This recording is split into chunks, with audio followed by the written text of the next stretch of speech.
It's an off-season edition of the Extra Yard here on the 5 Reasons Sports Network, part of the 3 Yards Per Carry family. I am Alex Donno alongside former Miami Dolphin Troy Stradford. And, Troy, I guess this is not our first off-season episode. We had like our season recap last week after falling to the Bills, but now and there's only 4 teams left in the playoffs now. Like, I feel like football's almost over, and it's been over for the Dolphins now for a couple of weeks. But enough about me. How are you?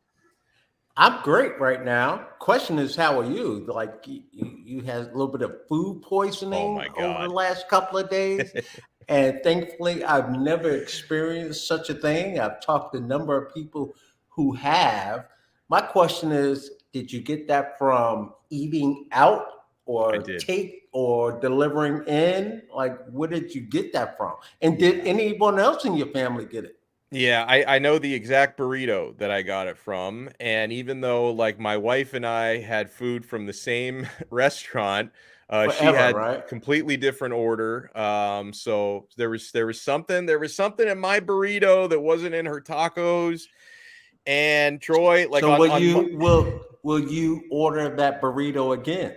I will never go to that restaurant again. That's how traumatizing it was. I may never eat, but I probably will eat burritos again in my near future, but I will never go to that restaurant again.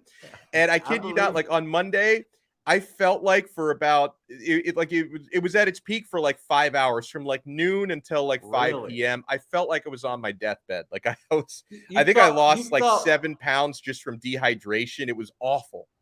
You felt like a pregnant woman. Worse. Just hurling you, over and over. Yeah. No, I'm glad you're better, man. Luckily, like they always, and I've experienced. I mean, you're a lucky guy. You've never had food poisoning before. I've had it one other time in my life, really badly, about a decade ago. And listen, they always say, like they say, it's about a 24-hour thing. When you're in the worst of it, you're like, there's no way in 24 hours I'm going to feel better. This is awful. Right. But then it's true. Like you rehydrate, you get it out. Yeah, you get it out of your system, and you start to feel better. So we're doing okay now. I hope my guy Big Dan 305 is doing well. I've always been one of those guys, like, knock on wood, I didn't catch the measles, the mumps, the chicken pox. My sister called. We were just talking about this last night. I'm not lying. And my mom used to make me go play with her so that I would catch it, so that you don't get it later in life. And I go play with her, and absolutely didn't get anything. So I'm one of those guys. That's just a good digestive system and a good immune system, I guess. I hope so. You've had a good run. Who unfortunately didn't have as long of a run as he thought was Josh Boyer. So, we do have candidates now lining up to be the new Miami Dolphins defensive coordinator. Vic Fangio is a prominent name, former Denver Broncos head coach, former multi-time DC at multiple spots. He's currently a consultant with the Philadelphia Eagles. He is interviewing Sean Desai, who's currently the Seattle Seahawks. He's a defensive assistant and assistant head coach there. He's highly regarded. Dolphins also interviewed their current linebackers coach, Anthony Campinale, for the gig, and Chris Richard, who was with the Seahawks for a long time formerly. He's now with the New Orleans Saints as their co-defensive coordinator. He is interviewing. So there's some good candidates on that list. But before we talk about the potential replacements, I want to talk about the Boyer situation, Troy. Okay. Like on the one hand, I do have a certain amount of sympathy for Josh Boyer because the Dolphins defense wasn't playing with a full deck for the entire season, right? Correct. I mean, it's hard to run that defense when you're without Byron Jones for the entire year and you're without Xavier Howard for a lot of the year. And even when X did play, he was fighting through groin issues. So I have some sympathy for Boyer. At the same time, I don't have a problem making a change here. And actually, I thought Mike McDaniel should have been given the full freedom to make the change last year. Now, I know a lot of people will say, hey, it was his choice to continue the path with Boyer, who was a holdover from the Brian Flores staff. But I don't know. I feel like McDaniel was encouraged to keep continuity on the defensive side of the ball. I thought that he should have probably made the change last year. Because Troy, I just feel like when you're a head coach in the NFL, your own job and your own project is so important that you should be able to handpick your own people at every important spot. Like if you want to have some holdover, assistant coaches and interns or whatever, that's one thing. But I think with coordinators, I think a head coach should live and die based on his own people, not a holdover from the previous staff. So if anything, I think making the switch from Boyer might be a year too late. It should have happened last year. Okay, I hear everything that you're saying, and I check off everything that you're saying because of how the Miami Dolphins defense has performed under Coach Flores, right? It was pretty good. Like the defense was good, but he had a healthy deck. Flores had a healthy deck back there. To your point, too many injuries this time, because when I look at this defense for the Miami Dolphins, it was built secondary forward. Like their strength was the secondary. Yeah, you could talk about the defensive line, but I would give the star next to the secondary. So when you talk about Jones and Howard and on the back end, at no point during the season did you have both of them, and did you have both of them healthy? Like you didn't have Jones all season long. And so sometimes when you're in that position to get to that next level to become a head coach, and you walk into an organization and you're in this interview, and the Miami Dolphins, they laid down some barriers, right? Okay, if you want to become a head coach here, we're looking to retain, Josh, because our defense has performed well over the last few years. So we want to keep him around because we want to keep that going. Unfortunately, he didn't have a full deck, like you said. And so it kind of cost him. So I don't blame Coach McDaniel for accepting the job and saying, I'm not sitting here trying to beat on my chest and I demand to have this guy or that guy. That will happen now. You could bet the guy that he brings in now to run that defense, he will have had some success somewhere, of course. And more than likely, he will have had some type of relationship with Coach McDaniel along the road to getting to where they are. So I can't blame him for accepting that role as head coach and then saying, okay, I'm fine with Josh Boyer being the defense coordinator because the defense has performed well and he's very familiar with it.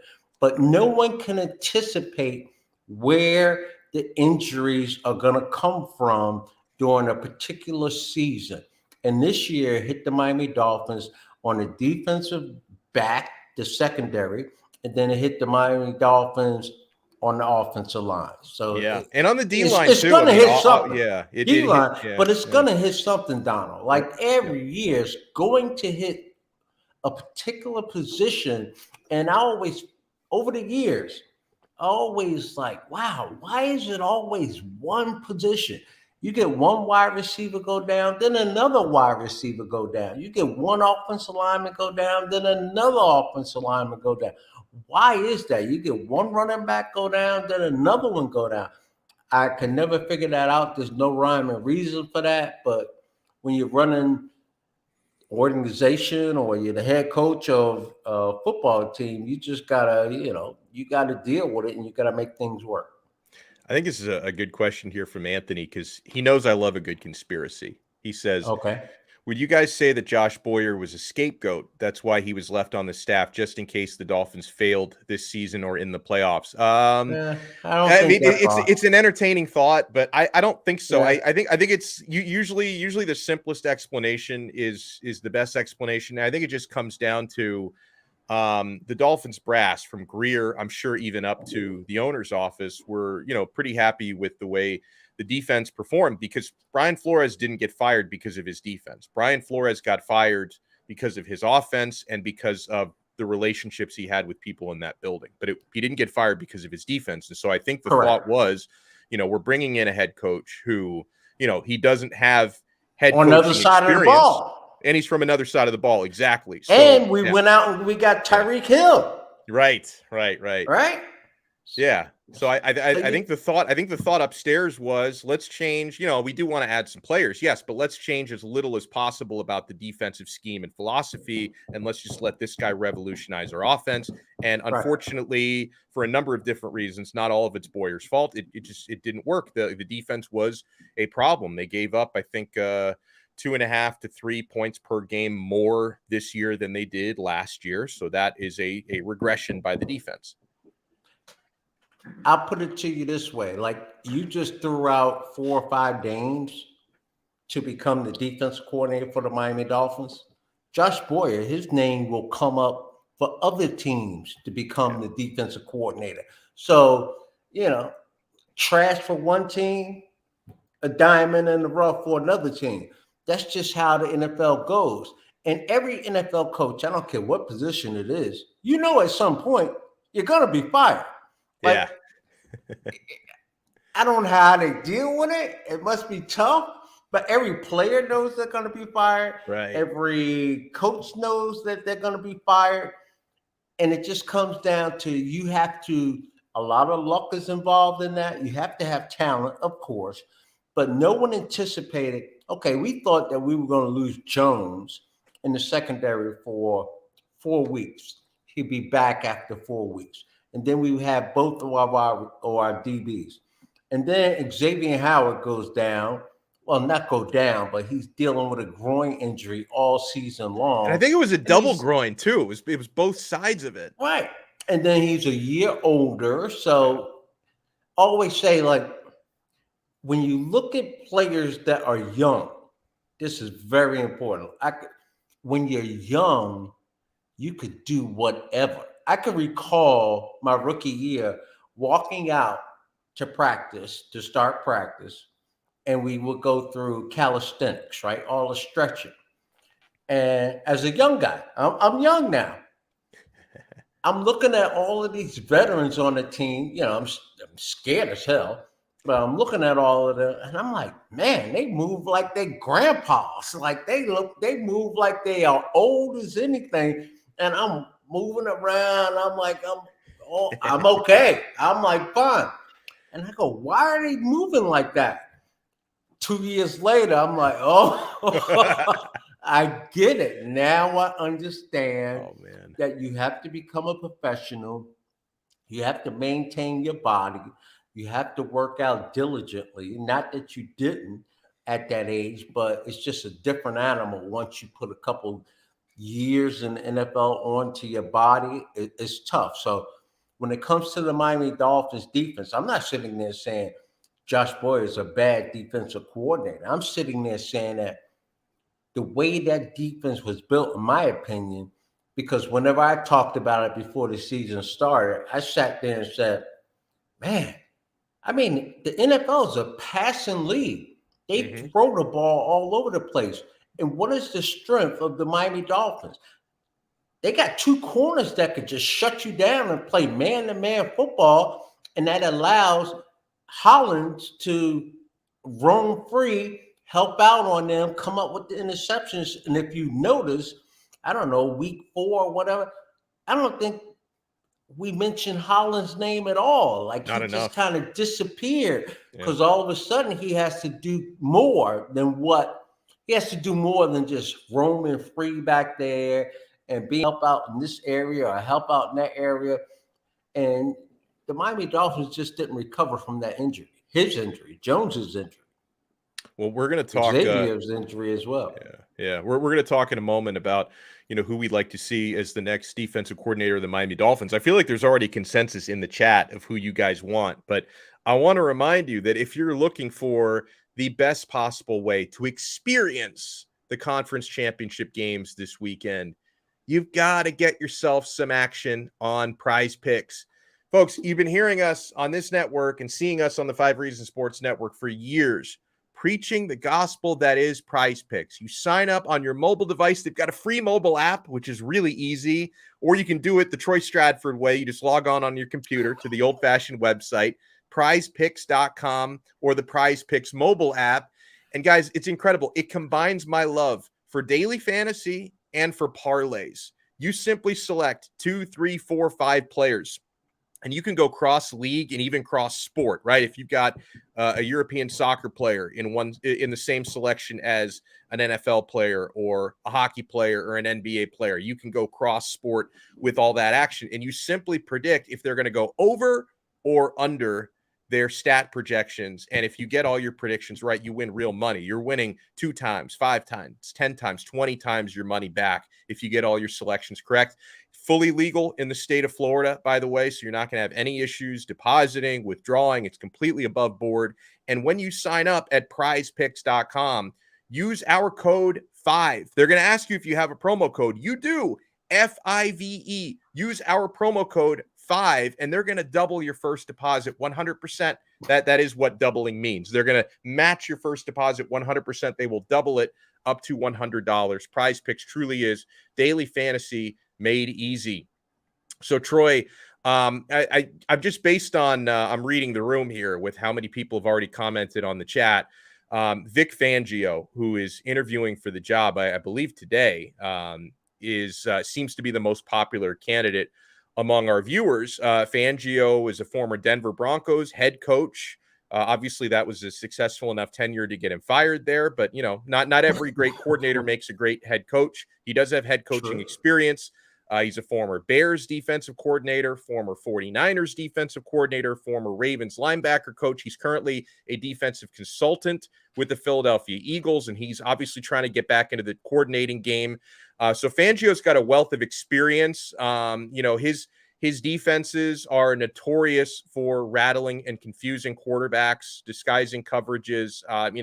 He's got a great track record coaching defenses. And what I guess I didn't know a whole lot about this until this morning. I was listening to Jeff Darlington, NFL reporter, was on with the Joe Rose show. He's on with Joe Rose this morning.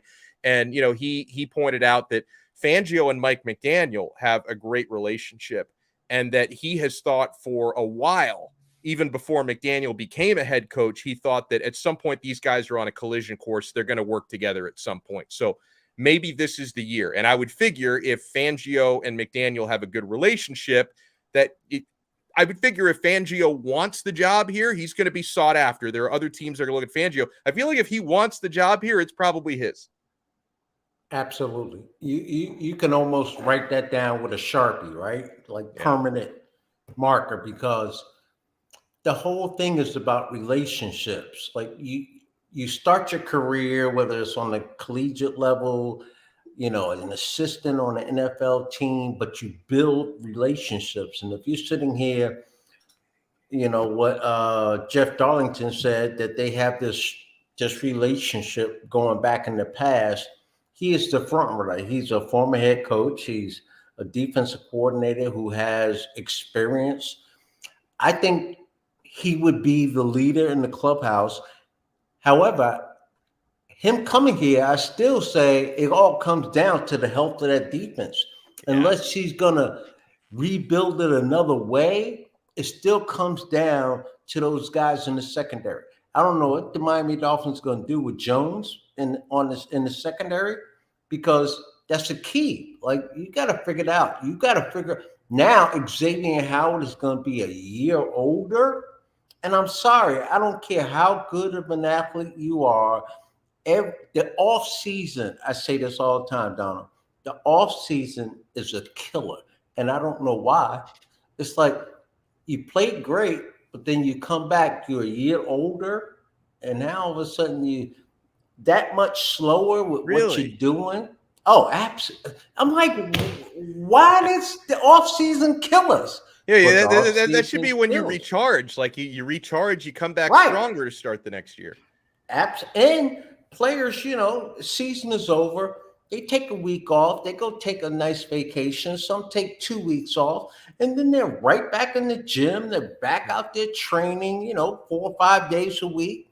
And you just wonder, but that's age, right? No matter how much we take care of ourselves, Father Time catches up with all of us. And, what Tom Brady is doing, is Aaron Rodgers is doing, absolutely ridiculous, at their age. But other positions, it just catches up with you. So I think the health of the Miami Dolphins defense is more important than who the defensive coach is, because whoever comes in here, is going to see a collection of talent. He's going to say, all right, we got some guys up front that can adapt to things. On the secondary, on the back end, we got a nice collection here. Again, I don't know if Jones is going to be here or not. I don't know if Xavier Howard is going to be at the level that he has been the last few years. But I think that the time is coming now where you might need to switch the thinking a little bit from, okay, the strength of this defense is on the back end, when the strength of it may be on the front end, up front. But you can't play in this league without covering people man to man. You just can't. You just can't. You know, you also, everything you said makes me think about another wrinkle with Fangio, right? It's not just the Dolphins interviewing him. He's also assessing the situation and interviewing the Dolphins, right? Because absolutely. He's not some young guy cutting his teeth who's just going to be thankful for any opportunity, right? The way that Mike McDaniel was probably last year incredibly thankful because the Dolphins were the only team that interviewed him to be a head coach. Correct. So, correct. You know, I don't think he was going to turn down that job no matter what the circumstances are. Oh, you want me to keep the same defensive coordinator? Fine. You want me to keep around this quarterback who's very polarizing? Fine. I just want to be your head coach. In the case of Vic Fangio, this guy's got one of the best resumes in the league right now in terms of defensive coaches. You know, even if he and McDaniel, and I hope he does take the job, don't get me wrong. You know, even if he and McDaniel do have a good relationship, Fangio, he's going to have his options. Like I'm sure if Campinale, who's the current linebackers coach, if they offered him the job, he's not saying no. That's a huge promotion for him. But in the case of Fangio, he can pick and choose. So he's also, you know, with this interview that could be taking place right now in Miami Gardens, he's probably also, like you were saying, Troy, tell me, and I'm sure he has studied it as well, but, you know, what do you guys think about your defensive personnel? Because he wants to make sure he can trust it. Absolutely. The Miami Dolphins, they have to make some changes. They have to get healthy, even in the offseason. And so he's coming in here and he's saying, all right, what are you guys offering me as well? You tell me about this roster. Yeah. I want to know about all of these defensive players. You know, he's a consultant with the Philadelphia Eagles. I think they may win the Super Bowl. Yeah. I mean, that's going to be a great game this weekend. We'll talk about that. But yeah, they're definitely, in my opinion, not definitely, but more than likely, they're going to find themselves in the Super Bowl. And he has his fingerprints all over that defense as well. So he definitely has options to consider. And it's like his pick and choose, to be honest with you. Yeah, and I also I'm a fan. Just his reputation. He's got a good one. You know, the Dolphins are also. I don't think he's interviewed yet, but they plan to interview him this week. Chris Richard, Chris spelled with a K. You know, I remember obviously. You know, anybody who's associated with that Legion of Boom era, it has a great reputation coming out of that. He was with the Seahawks first as cornerbacks coach. In 2011, was their defensive backs coach 2012 through 2014, defensive coordinator 2015 to 2017. That was, you know, when the Seahawks were at their peak during that era. You know, is currently serving as the New Orleans Saints co-defensive coordinator. So Richard is a guy who's always, you know, he's bounced around the league in some prominent roles. I have to remind you, Donald. I have to remind you. Yeah. No matter how good these coaches are, they need the talent. Yeah, that's right. So you're talking about the Legions of Boom out there in Seattle. Look what they had. Has he reached that level of success since the Legions of Boom? No. He's had success, but he hasn't been on that level. How come? Well, damn it. The guys in New Orleans weren't as good as the group he had in Seattle. So no matter who it is, you need to be healthy. You need to have the talent. And then you can shine. Because when you have that flexibility, no matter what you want to do, no matter what you want to call, you know that your players will get there, make the play. You're a little more relaxed in doing what your job is called for you to do. And I hope this is right. Alfredo says Jeff Darlington on the Joe Rose Show said that Fangio is essentially a lock. I like that McDaniel has hired top coaches, and the first chance he gets, he puts together an all-star list of candidates. So let's get it done. Don't let Fangio leave the building, Troy. Do not let this man leave the building. So got a couple games this weekend, Troy, as we start to taper things down. There's only 4 teams left. There's only 3 games left to play. You got 49ers, Eagles at 3 p.m. on Sunday, Bengals at Chiefs at 6:30 p.m. I think you already tipped your hand on the NFC matchup. I like the Eagles as well. I know obviously Brock Purdy has done an admirable job with the 49ers, and they're a heck of a team. But the Eagles, they just feel like, I don't know if they're going to go all the way, but I think they're going to get to the Super Bowl. They felt like a team of destiny all year, Philadelphia. They've had an incredible run. I have a number of friends coming from Jersey who are big-time Eagle fans, and I just can't. I've heard enough. Like, okay, just settle down, enjoy this whole thing. But I will say this: year after year after year, I look at the collection of the 4 quarterbacks that are still alive, and you look at the talent there, right? Mahomes against Burrow. And then you have Hurts against this Cinderella story. Yeah, Brock Purdy. And there's part of me sitting there saying it might be one of those David Goliath things. I don't think that we've ever seen a rookie quarterback win the Super Bowl. I'm sure we had a rookie quarterback in the Super Bowl. Maybe Roethlisberger, maybe. I think it was Roethlisberger. It might have been his second year. So. I think, yeah. Yeah, that might have been his second year. Can you imagine Purdy being in the Super Bowl and what that story would be like? Like, they could talk every day about this whole thing. But I just like the collection. All the teams are good now. Absolutely good. But year after year after year after year, make no mistake about it. If you want to win in the NFL, your quarterback position better be solidified, ready to go, no issues whatsoever, and that's what we're looking at. I mean, what Purdy has done coming in for the San Francisco 49ers, what a great story that would be at the end. Even though I don't want the 49ers to win, I'm sitting here and saying, just for the storyline, I might say the 49ers, but I really like the Philadelphia Eagles. It's only going to make me more mad that we drafted that loser Skylar Thompson when we could have had Brock Purdy. The last pick in the draft. He was the last pick in the draft. We drafted the Skylar bum when we could have had Purdy. Forget about Herbert. Yeah. Instead of Tua, like, it should have been that guy right there. Should have been him. And doesn't it? Does it also grind your gears a little bit that and obviously in Philadelphia, the year that their quarterback is having, that Jalen Hurts, who was once benched in Alabama for Tua Tagovailoa, out of Philly too. Yeah, well, and that's true. So he was benched by our guy Tua in Alabama. They were thinking he wasn't the answer in Philly.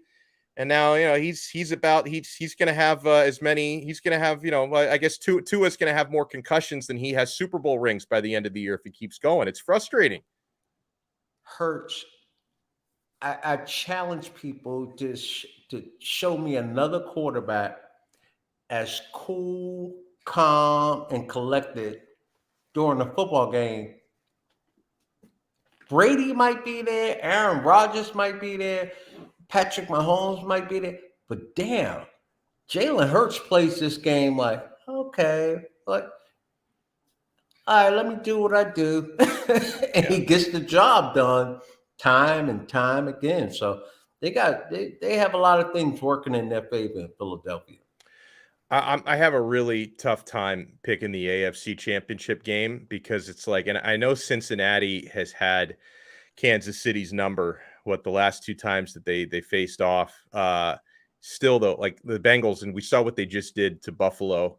They're 1-point favorites on the road in Kansas City. Like a road game against Kansas City to be favored. It almost feels like a trap, Troy. It's like I feel like you fool me once, shame on you. You fool me twice, shame on me.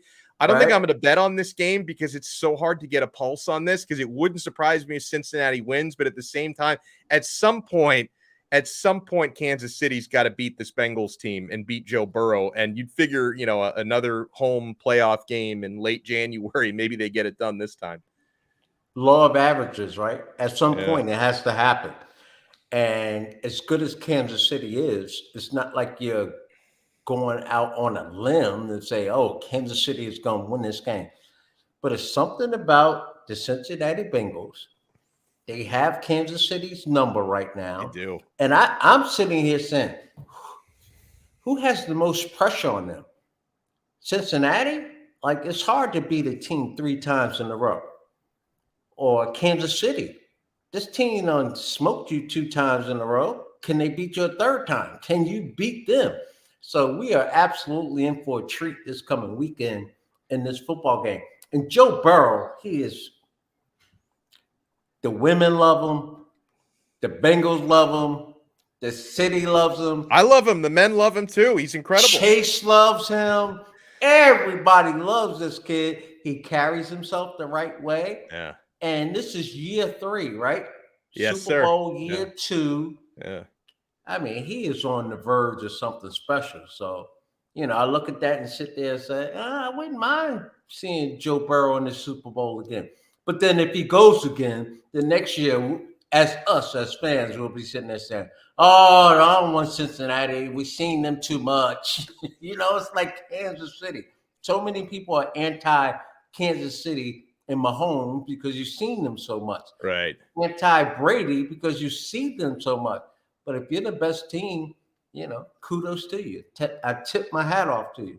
Go get it. I'm tired of Mahomes because that commercial he does, the jazz bath. Have you seen that commercial? I think it's a state. Yeah. It's like, all right, it's weird, kind of creepy, and that commercial has aired 10 million. It's like enough of the jazz bath thing. It's like, let's move on. And the one on the plane with the mustache being this guy's in every commercial. It's crazy. Yeah. Hey, when you're hot, you're hot. Take advantage of it. So I'm thinking. Actually, I'm tired of his wife, and I hate to say that.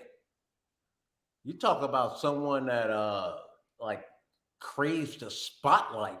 Oh yeah. Oh my goodness! Like, give me enough. Like, go sit down and let your husband play the game, and all will be all right. So I think I think I am going to lock in Philadelphia -2.5 at home. I'm definitely going to lock in that. I don't know, Troy. Are you going to do anything like betting wise for this Chiefs Bengals game? I think if anything, I might go over 47. The over under 47 to me looks like I feel like there could be a lot of points scored in that game. I don't know if I'm going to pick a side though. I don't know if I feel 47 is the over under. I'm going to smash the over on that. Wow. All right. This is playoff football, and I'm guessing that factoring that in. Playoff football, but also two of the most prolific quarterbacks in the game. Right. Like, I would smash the over 47 as well. I really would. Yeah. My only worry is, sometimes playoff games, they start off a little slower than what they do in the regular season. A lot of pressure on those guys out there on the play calls. Everyone's focused. All the players are like on point. So it might start off a little slower than normal. Yeah, we'll see if maybe depending on how I do in the first game, I might need to chase in the second game. But if I win some money in the first game, I may just call it a day. We'll see. We will see how it plays out. Probably not. No, you won't. Probably not. First game. Yeah. Yeah. So huge shout out to everybody who took time out of your day to watch and listen to the Extra Yard. Keep in mind, the audio version is available on the 3 yards per carry feed. You probably already subscribed to it. If you're a Dolphins fan, 3 yards per carry with Alf, Simon, and Chris.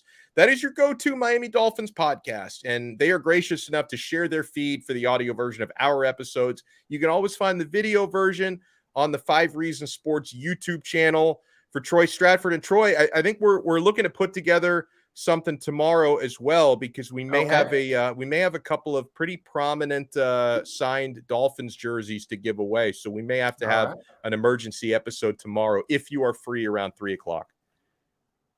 Tomorrow's Thursday. I'm free around 3:00. Let's do it. So we will talk. Yeah, we will talk to you guys then. For Troy Stradford, I'm Alex Donno. This has been another episode of the Extra Yard on the 5 Reasons Sports Network. See ya. See ya.